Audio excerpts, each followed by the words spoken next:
Hello and welcome to the We Are Birmingham podcast. I'm Chris Golding. And I'm that bloke from Northern Ireland. And as ever, we're joined by the vegan. Good evening, Dave. How are we doing? And still not a vegan, but whatever floats your boat, Chris. So, yeah. I mean, I'm not Chris Golding either. I am that bloke from Northern Ireland. You are that bloke from Northern Ireland. Well, I'm English, but I do live here. Do you want to explain where that came from? You can if you want. No, I'm not going to. We'll just leave it ambiguous. There were some comments around. There were some comments around. Or somebody. It was Tom actually who listens to the podcast, wasn't it? Handsome Tom, as we've called him. I forget his handle. You can probably remember it, Chris.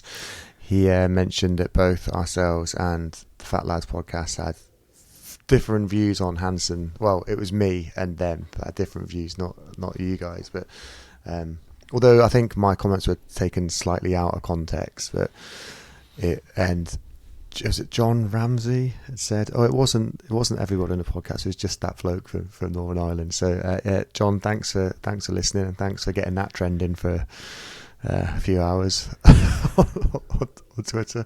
Even had people messaging me, calling me that bloke from Northern Ireland as well. So probably too many characters to get on the back of one of your many shirts in the background, Matthew. Yeah, so I did try to get the handle on Twitter, but it was just far too long. So TBINI brackets GAG. Jerry Adams glasses. There we go. Yeah, so that's why I said it basically. But how are we doing anyway? Are we alive? Are we surviving? Because I'm barely. But well, should we mention why? Yeah, I'm solo parenting at present. My other half is away for a few days, and I always give my other half a lot of credit when she goes away because I always forget how difficult it can be to keep this lot in check. So I've taken them to a local amusement type park today to tire them out and keep them busy, which we had a really good day actually. It was a lot of fun. But then obviously came back and they wanted to do loads of other stuff. I'm like, oh, no, it's bedtime and Daddy has stuff to do. And nobody was really playing ball. And the baby, who normally goes to sleep fairly well, decided she wanted to stay up for like an extra hour and a half. So I'm here. We are recording. We are slightly later than planned. But yeah, I thought I was going to end up with the same haircut as you, Chris. But I'm still hanging on to it for now. You know, it doesn't just fall out and look like this. I have to make it look this good. I know, but it was a stressful day, and I just felt like it was all going to fall out at some point. Would it look like if you left it? Would it grow back? It does grow back. I mean, please do that. No. If we go on a winning streak, can you go on a no shaving streak? Absolutely not. No. You should do it. Do it for charity. You're pushing his buttons for that one because he would do it for charity because Chris is that kind of guy. Yeah. Genuinely, do you know what? It just looks scruffy. So no, I'm not going to do it. Sorry, charity. We apologise, charity. If you want Chris to grow his hair, message him on Twitter. X. Or don't. No. Anyway, good weekend. Okay. Yeah. Yes, I think so. The result and the game helped. Good result. Yeah, good day out. Nice little trip down to Wycombe. It's probably one of the easiest ones to get to this season. It was for me anyway. It's straight down there on the train from Solihull Station, and then the same train back, and their station's like 10 minutes down the road from the stadium via a pub as well. So happy days, really. It's a nice little trip down, hour and 20 minutes. And for once, the day out wasn't spoiled by the football, which was nice. I think we might actually get a few of them this season. So before we start talking about games, we just see how Dave is. What have you been up to, Dave? Not a lot. I mean, it doesn't really feel these podcasts are coming pretty quick and fast now, aren't they? So went to Botanical Gardens to watch Evil Dead 2, which seemed a good idea at the time. Other than sitting in the cold watching a film I've got on DVD in the dark. These outdoor cinemas things seem a good idea. They sell them you with big screens and food and drink, and then you realise, even though it's summer, you're sat in the cold watching a film. You could be sat on the sofa watching. Good though. With food and drink in your own house. Yeah. I haven't even seen Evil Dead 1, so that would be wasted on me, I think. You've seen none of them? You've seen none of the Evil Dead trilogy? I've only seen... Oh, is there 3? There's 3 of them. I haven't seen any hell. of them. Well, let's pause this podcast now. I'm much more of a Shaun of the Dead fan, to be honest.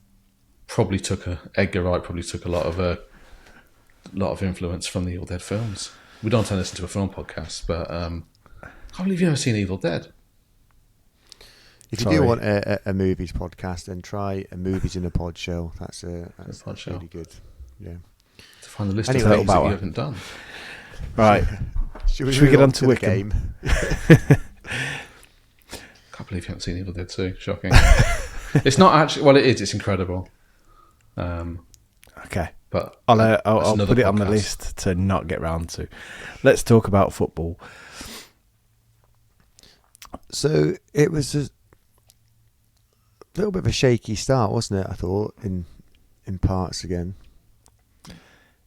Little bit of uncertainty playing around the back. It felt like a little bit of nervousness. I actually want to touch on that. I want to talk about that because as you've touched on it, I want to talk about it.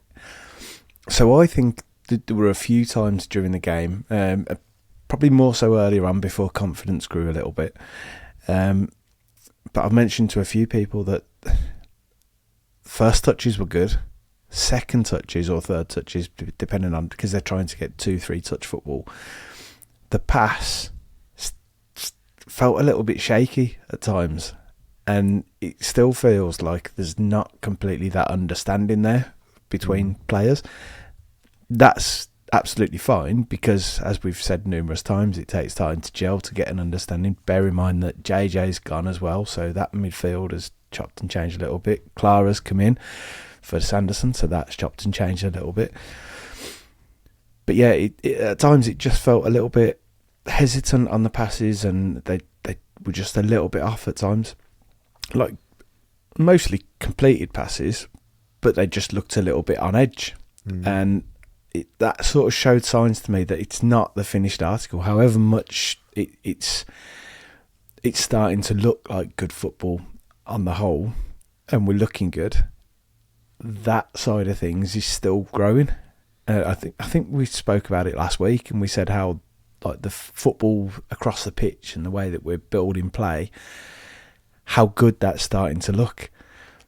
And I think watching it the other day made me realise, do you know what, we're not there yet.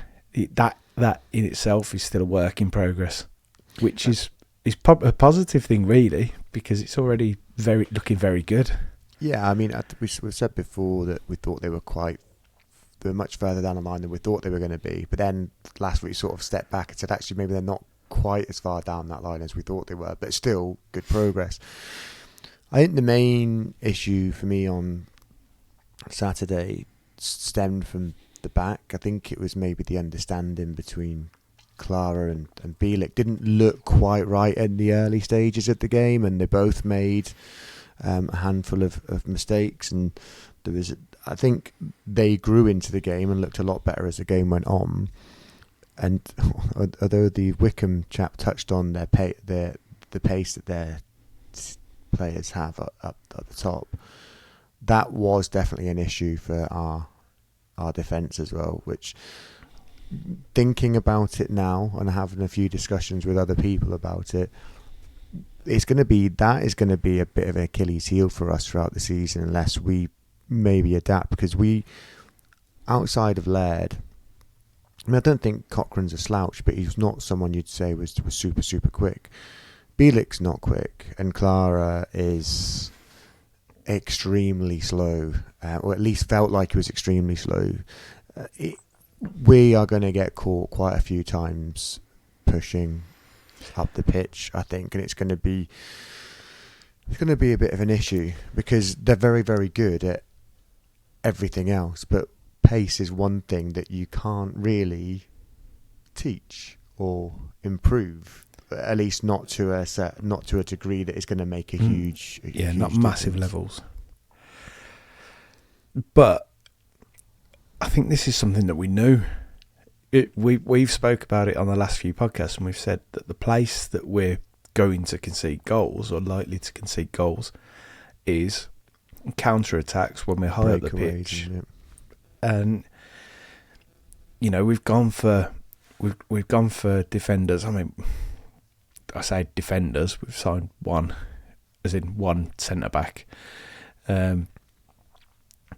based on height and ability to play the ball out and build from the back. I suppose if we wanted to add someone with pace to that had those attributes, you're then looking at a lot more money. I would think, and probably a different market to what we can shop in, even though the market that we're shopping in at the moment is different. It's you sort of having to take that trade off between the different things. Do you want someone that's quick but isn't very big and doesn't offer you much height, or do you want someone that's a bit taller and can be a threat in the air defensively and when you're attacking as well? The alternative is you maybe tweak the system slightly, that they aren't always as high up the pitch, but it's finding the right balance and way to do that. Or maybe you let Cochrane push quite far up, but actually let the two centre backs drop back, or you let one of the centre backs move forward and just keep Cochrane and Clara back. I don't know. I think there'll probably have to be some tweaks along the way, because we're going to get stung quite a lot, and teams will just try and hit us like that all the time. Which, as I say, we've spoken about it, but and see when they scored that goal, obviously it was an own goal, and I think when they created that chance, and then we scored that goal. When they created the chance, and Clara that's when the first inkling of Clara being quite slow was a bit of a concern, and then obviously Bielik couldn't do much about it, but obviously we responded very, very quickly. So I mean, already the mentality in the team is very different to how it has been for previous seasons. Our equaliser may be fortunate, but actually with the deflection, and then May's just sort of getting on the end of it. But being a goal scorer and you've got being to be in able that to place, react, yeah, and that's exactly what you look for, isn't it? It's just, that is the epitome of a goal poacher. But would we have scored across. Would we have scored from that last season? No, I'm going to say we probably wouldn't. You've got one in. I mean, Scott Hogan probably puts that over the bar, doesn't he, or something, So God bless him. But great ball, diagonal ball. I think it was Bielik, and then the control from Laird. Okay, it wasn't a great cross, but it got there in the end, and May put it in. But the control on Laird's chest was outrageous. It was so good. I've seen him getting a bit of stick actually, Ethan Laird, about his final ball, and I think being not critical. I don't think critical is the word, but I think being saying he's not the finished article is fair enough, and that work, that side of his game probably needs. Is he? Yeah. Yeah, so he's still very young, or reasonably young in the game.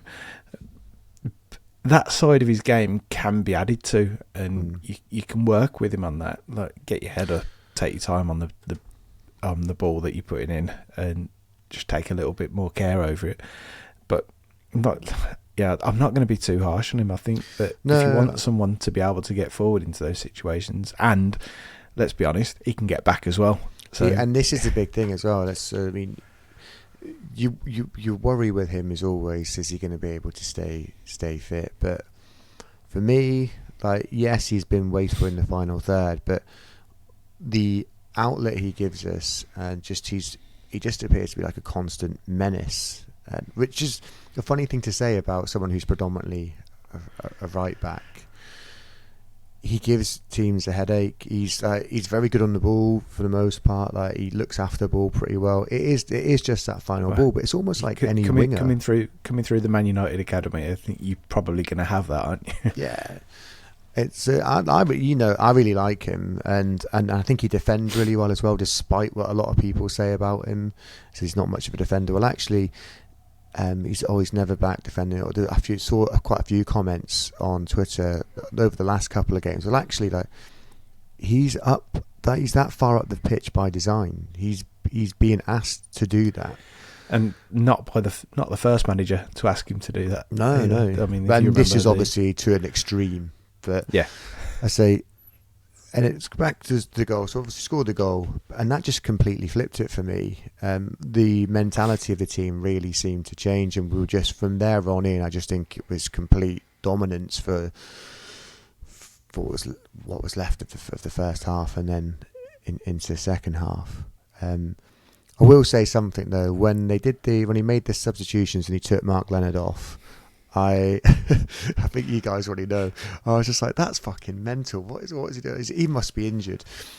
And then Homer gif reversing back into the hedge about 10 minutes after when.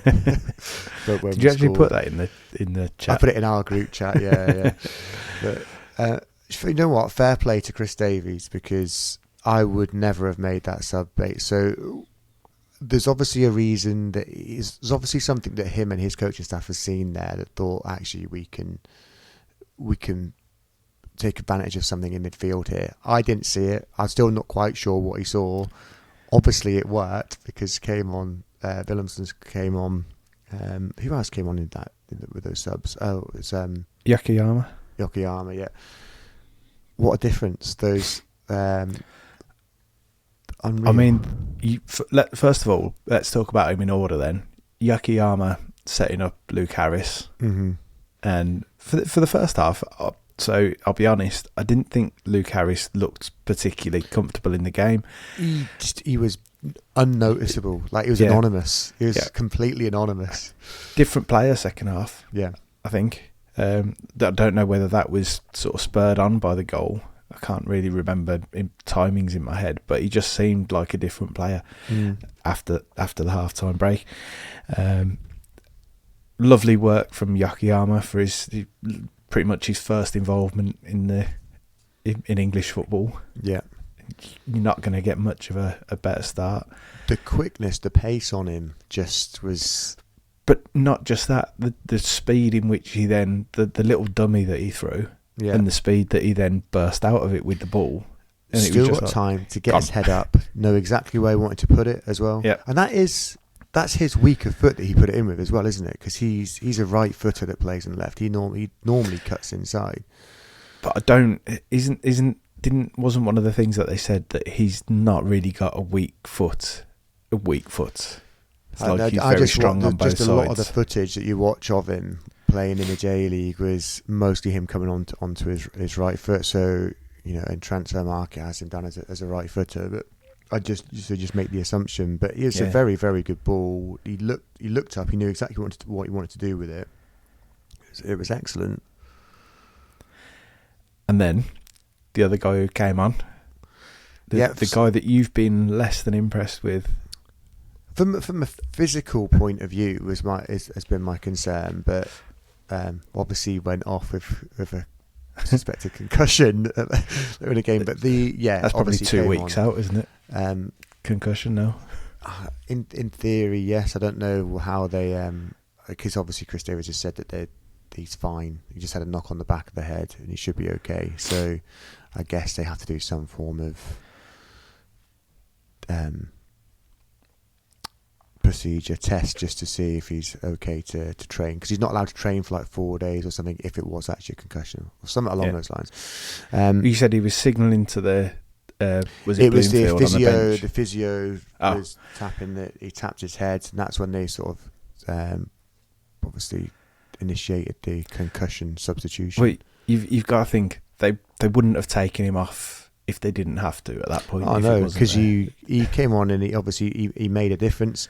The ball through to May was beautifully weighted, picked up in midfield, and just nice slide rule pass that May got onto it. And I got quite annoyed in the moment when May didn't shoot, because I thought he had a good opportunity to shoot it, and I thought he would have put it away. And then I thought Miyoshi had missed his chance, and then he obviously did miss his chance. But the finish, and then don't know if you could hear that. Yes, okay. Let me turn that up. And then What a fucking finish! that was my voice message to you. Oh, there we go. It was an absolutely, again, just beautiful. Really, really like strange technique, I thought, but yeah, it was beautiful. I was actually sitting in this chair, looking at this monitor, watching the game, and So I had that what we can see now is your view of the game. but I had a baby on my lap at the time because she was wandering around, and I'd picked her up because where Mum was, she was out somewhere. But the older lot were playing in the garden or in the living room, so yeah, so I had her in here with me, and I celebrated quite loudly, and she just started clapping as well, which is great because normally she cries. So we're making progress there. But I actually thought that I don't even know how long he was on the pitch, 5 minutes or something before 18 minutes or something. It wasn't very long. Didn't even feel that, I'm not going to lie. But I thought his performance, I'd seen moments of this, and I've mentioned before that there were a few passes that looked like they were trying to be a bit more positive, and it was obviously few and far between. I think it was much more highlighted, whether that's the deeper role that he had, or like you said, if they've spotted something in that midfield that we can put him in there. This is, because I said that, I think I put that in the chat as well. I think I might have tweeted it actually. He looks more comfortable in that deeper role than he does in the 10. I don't know if there's just a little bit more happening in front of him when he's playing deeper. Now, whether or not that's something that they look at longer term, I don't know. We've obviously got Leonard and Paik in there, and I'm sure that might change. That might change depending on opponents as well. There is that. I think that's the beauty of the squad and the players that we've got, is that we can change personnel to suit the opposition we're playing, but yeah, he looked really, really good in that position. And say Harris came alive as well again in the second half. He looked a lot better. He got going. The goal gave him a bit of confidence. Yokoyama's a funny one. So obviously, like the goal, the assists, taken really well. But you could see how Rory was when he picked up the ball a couple of other times, and when he was pressing and he was trying to win the ball back. And I think he's definitely going to be one that develops over time. It's almost like him coming on straight away and doing that and making that much of a positive impact is almost like... Set himself a bar. Yeah, giving himself a really difficult benchmark. Because you know what football fans are like, and this isn't just a Blues thing, just football fans in general, that we'll expect to see that every game now. And I think you still have to be patient with him. Obviously, I'm assuming he can't speak the language still, so there's obviously he's got that to try and work through. But in terms of football aspect, he looked very, very raw. There was a couple of times I think he tried to take a player on and it lost it, and then he tried to close someone down, and he's very, very quick, but he just got waltzed around very, very, very, very easily. So he's someone that we're going to have to sort of nurture, I think, a little while for him to really come out. Yeah, I was going to say he had that moment and sort of introduced himself, if you like, and then went very quiet, I suppose. Is the way to sort of summarise the rest of his performance. But it's not a bad thing, and like if you can have those moments of quality and moments of like big moments like that where you can create things, and then you can develop the other side of your game as well alongside that. I think that's perfect for the type of player that he is, and as long as you show the willing to sort of learn that side of the game and to develop your game. I think one thing you've got with him is as well is just, yes, he's raw, but he's just got pure pace, and obviously the technique with the ball at his feet is very, very good. You can't defend just out and out pure pace like that. He's got to be, I'd imagine, the quickest player in the squad, but just based on the very little I've seen of him already, he looks far quicker. Whether that is something he can do over 30, 40, 50 yards, I don't know, but he's going to be a real headache, not just wide. I think I said before that I think he could play through the middle, as well, and cause teams a bit of a problem. So I'm quite looking forward to seeing more of him, and I suspect we probably will see quite a bit more of him if certain dominoes fall the way we expect them to in the next week or so. I mean, we'll get onto that. We'll talk about their goal first. They obviously scored a second to make it squeaky bum time for the last couple of minutes. I think 90th minute, and then there was 6 minutes that then they had a play. We had 2 players down then, didn't we? So, and that played till like the 98th minute. I mean, Vokes gets those opportunities. You just up against Cochrane, he hasn't, like, Cochrane's not going to stand a chance against him, I don't think. It's a good ball in. The goal, him scoring that, I don't hold any of that against Cochrane. We've got to look after the ball better at the other end of the pitch. I can't remember if it was Duke that maybe lost it initially, or maybe it was Miyoshi. I think it was Duke. We had an opportunity up the one end, didn't we? The problem, obviously, because Duke played quite well against Charlton, I thought, and then against Wycombe, you could see how. Let's not go from we all love him. You could see how his limitations showed his limitations, and which limits our play as our brand of football as well.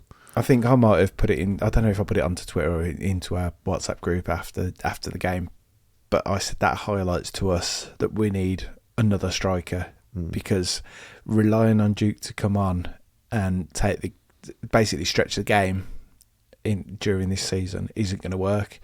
Now, if it's 0-0 in the 80th minute or 75th minute or something, and you want to switch it up and start sticking a few long balls up, I think it'll work. Stick a few crosses in, it'll work. I know you said I know he wasn't great in them either.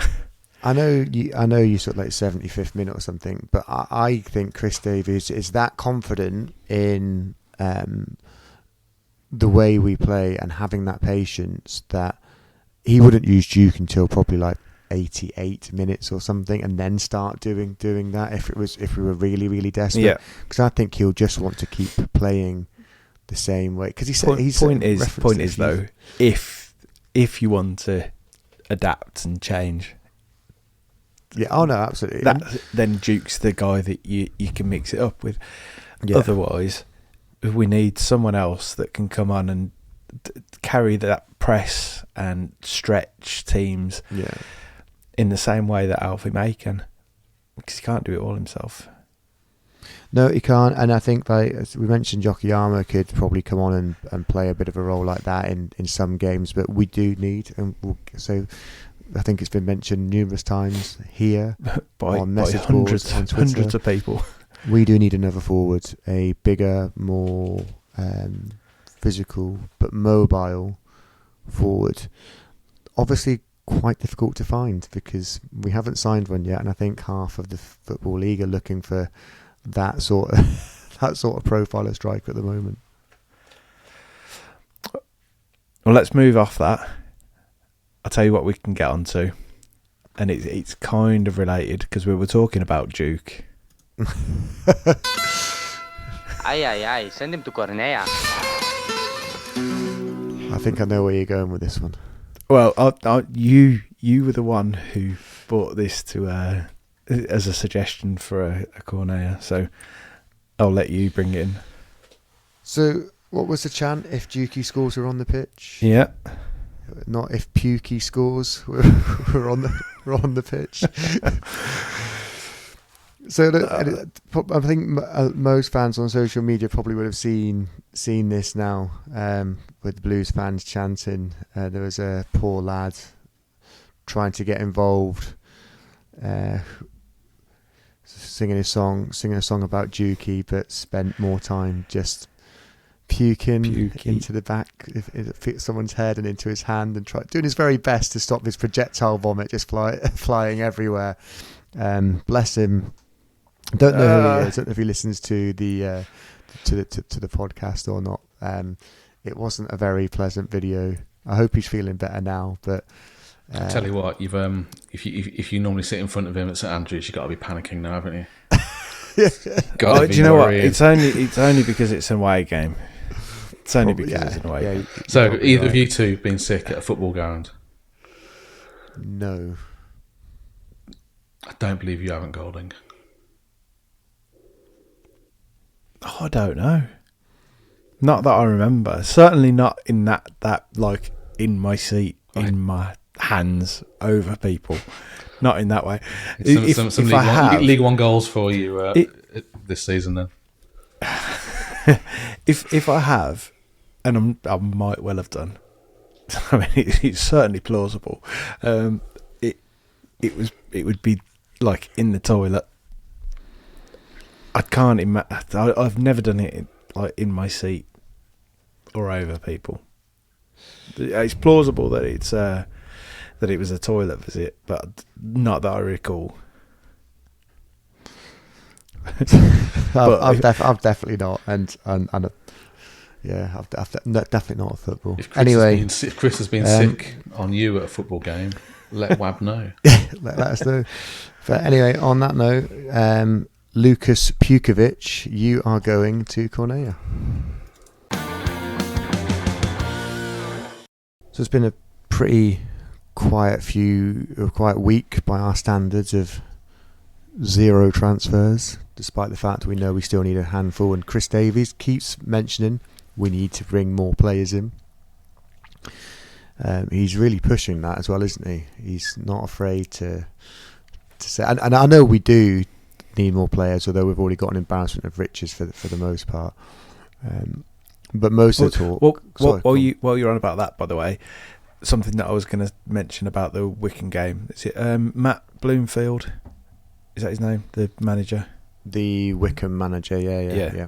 I think that he said after the game, Birmingham will get promoted. That was something that yeah, he said they'll do it. He said they'll do it in Ipswich, didn't he? He said that as well. He was like the last team that I saw that played like that was Ipswich, or it was reminiscent of Ipswich. Yeah. So yes, there are players to bring in, but teams are already impressed by what's going on, and I thought it was worth mentioning that the opposition manager in like the second game in the league basically just said, "Yep, that's one position gone out of the automatic promotion places." And it's like, I know that we're confident, but for another manager to sort of say, "Yeah, they're going to go up," at that early point in the season, I thought it was probably worth mentioning that it's that some praise. So, especially when they've got to play us again. so who are we going to add to? Based on that, I'm giving this week's Wagner of the Week to Matt Bloomfield. I'll tell you what, yeah, there we go. Matt Bloomfield, Wagner of the Week. That saves us having to think about it. Wagner of the Week. Look at that, flying through it today. Just flying through it. So, who are we going to add to this squad that's going to win the league or get promoted on impulse? I don't know who we're going to add to the squad. I think it's more about who might be leaving at the moment, isn't it? Which I think there's probably an element of, although we've got money to spend, it probably would make sense if we move players on as well. Obviously, JJ's gone. Dembele was missing from the squad on Saturday, and although Chris Davies said he just missed out on the squad, and again, smaller squad sizes, so people are going to miss out. He wasn't the 19th man. I think Tyler Roberts was the 19th man. Tyler Roberts. Not the 19th man. It's not the 19th man, is it? Is it the 19th man? I don't know how many there are now. No, it's going to be less, isn't it? Because The 18th man. 18th, yeah. Maybe 19th, maybe 20th. 19th man. It is 19th. Oh God, that was terrible. Yeah, that was terrible. It's 19th man. 11 plus 18, 7 19th is 18. man. So Yeah. it's 19th man. Yeah. Oh my God, what a disaster that was. Wab can't count. But we know there was another inquiry from Blackburn last week, and I think there's other teams interested as well. So it wouldn't surprise me now with the emergence of Yokoyama as well, that they might feel that they can probably let him go if they can recoup the majority of what they spent on him. I think he'd probably want to go and play for John Eustace again. They've got money to spend from Smodic. They sold him to Ipswich last week, didn't they, for a fair bit. So they've got a little bit of money to burn. All the talk seems to be around Donovan and Hall, though. Donovan apparently subjects interest of Premier League teams. I think Brentford is the name that I've heard. I think I've heard Crystal Palace mentioned as well. Brentford a few times. It's an interesting one. I can understand why fans would be upset about it. And they can see the flip side of the whole pure profit coming through the academy side of things as well. And then the George Hall thing. We've never really seen the best of George Hall. It's just potential, but we don't know how he's recovered from these injuries. He's barely seen the light of day in friendlies. There's obviously something there. Both in the under-21s. Played in the under-21s, yeah. And he played in the under-21s last week as well, did he? They've got off to a pretty appalling start. I've completely forgotten what game it was. When was the last game? So Monday. They play on Monday. Yesterday was Monday. Yes, yeah. Was Colchester. They got beat, didn't they? And then the week before was Ipswich. They got beat 6-1, I think. No Longello yesterday, though. No, maybe there's hope there that he might have found a club potentially. How do you feel about the Donovan thing? And because I think there's a lot of people who are very concerned we're selling our crown jewels technically. Let's refer to them as crown jewels for now. So even though we're a club in better financial position, that we shouldn't be doing this is the way a lot of fans are looking at it. And I get that, and I sort of to a degree understand, and I agree with people.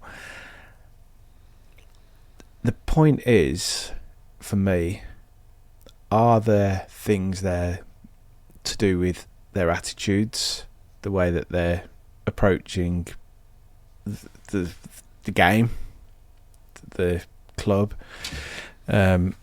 If their head isn't in the space that, or they don't share the same mentality that Chris Davis wants this squad to have, I could understand that they're not going to be a big loss. No, it could be that we say, right, we'll hold on to you, we'll loan you out, we'll give you a loan, we'll get you some first team football. That they're probably expecting that they should be in and around the first team. This young kid's come in from Japan. Like, why does he get in ahead of me? We brought Luke Harris in from Fulham. Why are we developing someone else's player when you could be developing me? Exactly. If now, as we've seen before, if it's mentality based, your attitude, and it's like go and prove yourself, prove that you can get yourself into a first team squad, that you've got the mentality to make it, then a loan can do that. Now, if the player's not keen on taking a loan, I don't know if that is the case or isn't the case, then there's probably only one option at that point, and it is, well, you're not going to fit in here. We'll take an offer for you. I'm sort of looking at it from a different, slightly different viewpoint. So we've been relegated from Championship to League One. We have spent like £15 million already. Chris Davies is in his first managerial job. Obviously, the club spent a lot of money to back him. the amount of pressure on him is absolutely insane. If you think of it from a point of view, like, he has to get us up really at the first attempt. They've backed him with so much money. They brought in the players that he's probably helped to identify. He's going to want to spend that money on players that can make an instant impact rather than spending time developing players that, okay, could be worth more to us later down the line. But at this point in time, we need instant success. And that means getting us from League One into Championship ASAP. And if he doesn't think Hall and especially Donovan can make a positive impact at this point in time, and we could get money for them, and he could use that money to bring players in that can make an impact for us, I totally get it. I do, and I get what you're saying. But then I don't think that fits with the Yokoyama one, because essentially what you're doing there is buying a young player to develop. So that to me says that they've spent time. It depends how far away they think they are, because Yokoyama's already in the squad and made an impact. So, but that to me says something else. That says I've been around these kids. I've had them in these friendly squads and whatever else. I don't see a place for them. It's just strange because Davis obviously was quite complimentary about Donovan in a couple of post-match interviews. It kind of reminds me of, you remember years ago when the Gold and Sullivan were own the club, and we completely scrapped the academy. Mm-hmm. So we ended up just getting rid of the academy, and there was. I remember a quote from Karen Brady that no one else can remember, so I don't think I want to bring that up. But basically, the premise was that why should we spend all this money on an academy, trying to bring players through, when we can just buy players that we can bring straight into the squad? I think Barry Fry said I can go and buy some players in non-league that are ready. There was a reference. I'm sure I remember Karen Brady referring to buying cans of beans off a supermarket shelf that are ready to eat rather than having to grow your own. No one else can remember this. I'm starting to think I may have made it up. So if anyone can remember this, please, like, when Blues scrapped the academy years and years ago, like the early mid-90s, there was the same sort of premise, basically. Do you remember anything about Karen Brady and beans? And beans, yeah. I think it was also Barry Fry and David Sullivan said that we could just go out and buy players for 20,000, 50,000, 100,000 rather than have to wait for them to develop and then promote them into the squad. And I think Barry Fry was quite big on bringing in non-league players, as we all know. But I'm sure I remember Karen Brady's reference to baked beans, or buying baked beans off a shelf or something ridiculous like that.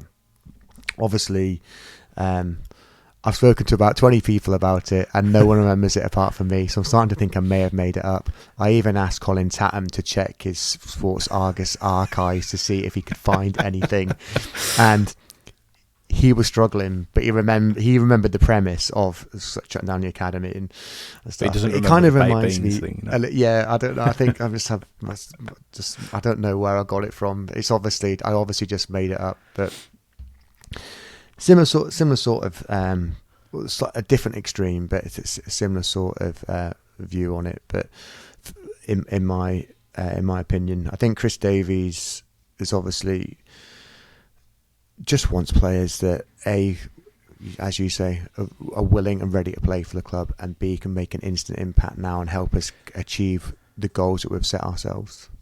Well, that was very much, for me, one of the things that he said earlier in the season, in pre-season, that he wants players who want to be here.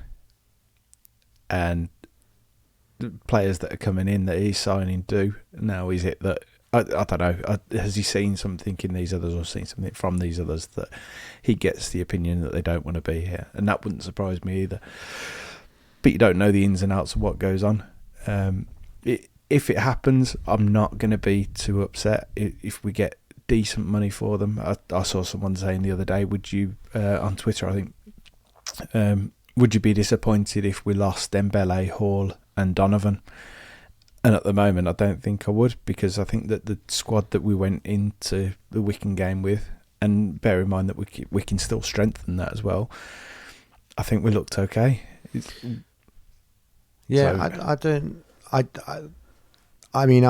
think they would all bring something to see. I think the George Hall thing is, his injuries have just, I think, become too much now, that he hasn't probably progressed as much as he needed to. How much is it those injuries affected his out-and-out pace, his explosive speed? Because that was obviously a really important factor to his game.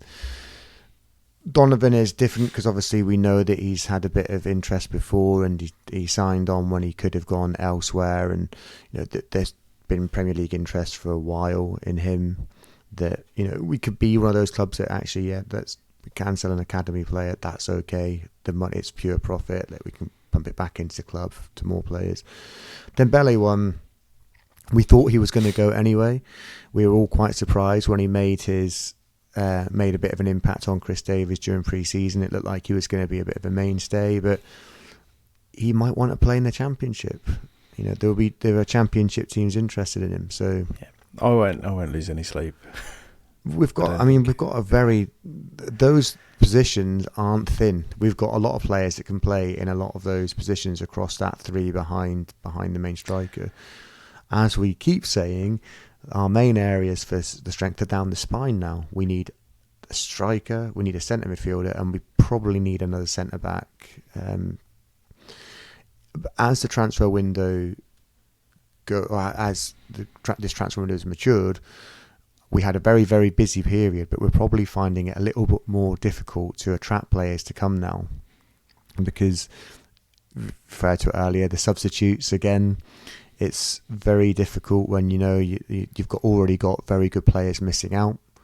So they're going to have a bit of a battle on their hands to make sure they get in the match day squad. And we were saying whether a name had been mentioned or any names had been mentioned, and we said we haven't really been linked with anyone. And it's just occurred to me then that we did have one.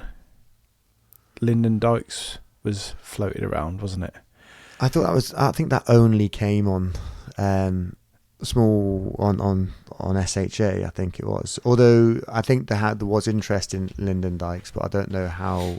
How far he came off the bench and scored at the weekend as well. And for me, that shows the difficulty in signing someone now. When you want to sign Championship quality players or Championship ready players in League One, with Alfie May, who's just won League One Player of the Season for last year, we should probably give him a mention. Well done, Alfie, when he wasn't at Blues. So you've then got to think, well, I might not be starting games because he's starting, so I've got to really battle for a place. I'm good enough to be playing Championship. Why would I go there? Yeah. So I can see the difficulty. So for me, that striker position, the other striker that we bring in, I think he's either going to be someone that comes in from abroad and is willing to have a battle for a first team place, or it's someone developmental that we've mentioned before, a younger player, whether that's a loan, because Premier League loan week or loan fortnight is around now. My problem with the loans are as well, and I think this has been spoken about, that they're going to want players to play. They want players to play, and Chris Davies, I think this is public, has pretty much said that he won't make any promises on game time, that he will, if they're good enough and they fit into the system for that game, they'll play. But if someone else is playing better than them in front of them, they'll continue to play. So, and I really I applaud that, to be honest, because you should not be held to ransom by these Premier League teams, because a lot of them penalise you as well. They put in penalties and all sorts for teams that don't play players for X amount of minutes and stuff. So fair play. He's well aware of that, coming from Spurs probably as well. Yeah. That the flip side of that though is, you look at Stansfield last season, came in on loan. Like, if we were still in the Championship, there's every chance that we might be able to have done something this season. I'm not adverse to getting a loan player in if we can, If someone can come in and they can work with us, and they might not ever make it at their parent club, but we give them an opportunity, and then you want someone in that mould if you're going to take a loan. It's like exactly. a try before you buy, almost. Yep. I think that for me, that's the perfect type. That's the loan you want to do. Yeah. But I think when you said it about maybe someone from abroad, I think that's probably the route we'll end up going. It's either that or you take someone from lower league, isn't it? Yeah. If the other signings are anything to go by, it's probably going to be the Netherlands, isn't it? Someone play. Yeah, something along those lines. Same centre midfield. It's slightly different because at the moment you've only really got two locked-in players, and I know we spoke about Willemsen obviously dropping back and playing deeper, so he can do that. Alfie Chang some way from fitness. I know we've tried Tyler Roberts in there. We've got Keller came on. Brandon Keller, yeah. Josh Home can play there as well. But I think Keller probably that they would probably see him playing there a little bit more frequently. But they are going to want someone else to add a little bit more quality, ready-made, because they need a bit more of a box-to-box physical presence, I think, in the mould of JJ, funnily enough, who we've just lost. So, and then obviously the left centre back, which we keep talking about as well, which again, very hard to displace the two. Probably going to be quite hard to displace the two players already in there. Yeah, it's going to have to be someone that you can. Hopefully this week. Now, I mean, we've got just over a week, isn't it? 11 days from now. Is it until the window closes? Yeah, closes. So we'll be recording again next week, and there'll be a few days left. So I'm sure something will happen by that point. I don't think the club will want to be rushing around on that final day. I'm going to be pissed off if we go down to that final day and we're still hunting around for a striker. Yeah, ideally not. Again. Yeah. Again. Right, should we move on? Should we have a little look at Leyton Orient? The Leyton Orient game? Let's do it. Now, I don't know anything about how they play or what they're like at all. So we've got Jordan Graham's there, isn't he? Plays for them. Is he? Mm-hmm. Well, there you go. I didn't know that. So we've reached out to the Orient Outlook podcast, and we've got Stephen from the Orient Outlook podcast who's given us an insight into their season so far and what we can expect a little bit. So Orient season so far has been a bit disappointing in terms of results, but nothing that we thought wasn't coming, in all honesty. We had a Bolton at home, first game of the season at home, difficult one. Put in a decent performance, actually. He was unlucky to lose the game 2-1, arguably due to two goalkeeping errors. Had it not been for that, I think we probably would have got a point at least, and we were lucky not to get a point right at the death when their keeper Baxter made a hell of a save. That was followed up by beating Newport at home in the Carabao Cup fairly comfortably, 4-1, as you'd expect, which was a good result. And then we went to Charlton on Saturday and played right in the first half, and the second half kind of sat back and conceded a 93rd minute goal that won Charlton the game. So we knew going into the season the opening three fixtures of Bolton at home, Charlton away, and the upcoming game against Birmingham were always going to be difficult. But we find ourselves currently pointless in League One with the game coming up on Saturday. In terms of my expectations, I was hoping to build on last season where we got a good 11th place finish, but I think looking at the strength of the teams who've come up into the division as well as down, I'd be happy with mid-table around there, with the faint hopes that we might be able to challenge kind of the high echelons of the league. But you never know what's going to happen in football.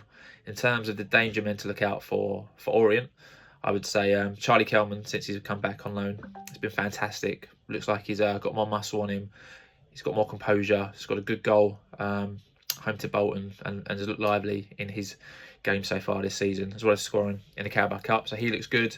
We've got Dan Adji, who hasn't set the world alight yet after a good season last season, but he's warming up. He's getting there. And I think Ollie O'Neill looks like a good player from what we've seen so far since January. And also Jamie Donnelly, who's joined us on loan from Tottenham. I think has got the makings of a very good player. He made his Charlton. He made his debut away at Charlton. In terms of the danger men for Birmingham, I think you've only got to look at your centre forward acquired, Alfie May, who got to say, I don't want to kind of tempt fate, but he didn't score against Orient last season when he was at Charlton. So I'm hoping he has another blank season against the Orient, but you can't look past Alfie May in League One and think you're going to get away with not conceding a goal against him. So my thoughts on the game in terms of the prediction, I think both teams will score. I think that's probably obvious enough. I can see Birmingham probably winning the game 2-1. I'd be delighted with a 1-1 or a point in some respects, but I can't see further than that. But I hope Birmingham have a great season. Wish you the best after this Saturday, and enjoy the game. Enjoy East London. Blues fans always love a London game, don't they? There might be some more Lucas Pukiewicz going on after a day out in London, I'm not going to lie. So, yeah, cheers for that, Stephen. It's really interesting. I have had while we were listening to it, I had a little search, found out that Orient's strengths, aerial duels, stealing the ball from the opposition, creating chances through individual skill, and creating chances using through balls. And then it says that they're playing Who style... scored? Pardon? Who scored? That's it, yeah. Their playing style is playing with width, long balls, attempting through balls often. So probably pretty direct. I think it's going to be a good test for it. This is probably going to be a run-of-the-mill League One opposition test, I think. Yeah, this is what we're going to come up against. Can we go and break teams down? Can we score goals against teams that are try and sit back against us, hit us on the counter? The through balls you're going to assume is that type of play, long ball, through balls. I think it's going to be a really good test for us, and the type of game that we're going to come up against teams like that a lot. This is the League One.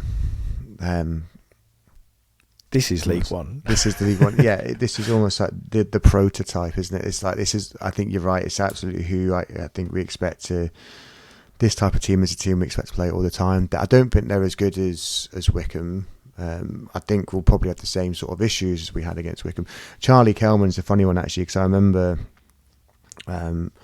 a scout that I know worked for West Brom, who they were looking at him when he was at I think he was at Southend before he joined QPR. Like he was centre forward at that point. He scored quite a few goals for Southend as a youngster. He is always someone that I'd looked out for, and he sort of just fell off the map a little bit. Jamie Donnelly, obviously we were linked to him quite a lot over the summer as well. I think that's just because of the Chris Davies thing. I think he plays as like a number 10.